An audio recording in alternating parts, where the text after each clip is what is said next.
Dahil sa timbre ng kapitbahay, arestado ang isang wanted sa pagpatay na 8 taon nang hinahanap ng pulisya. Tunghayan sa aking eksklusibong pagtutok. Karapatan bilang akusado sa kaso mo ng murder. Hindi na nakapalag ang 40 anyos na construction worker na ito nang arestuhin siya sa Rizal. Ang suspect, wanted sa kasong 2 counts ng murder na nangyari noong 2016. Natukoy lang ang kanyang pinagtataguan ng itimbre ng kapitbahay. Ayon sa kanyang information kasi, yan ay nakatira rin doon sa malapit doon sa mismong address niya talaga. So, nag-research yung ating mga tropa, nag-ikot-ikot doon, nakakuha ng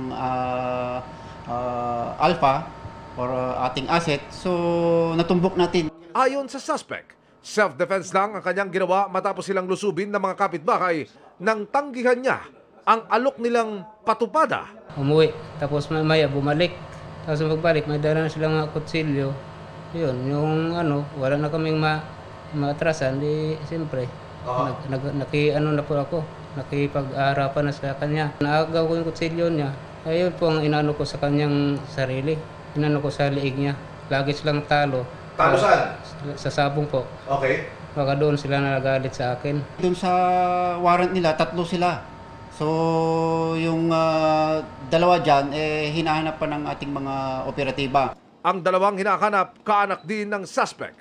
Para sa GMA Integrated News, Emil Sumangil, nakatutok, 24 oras.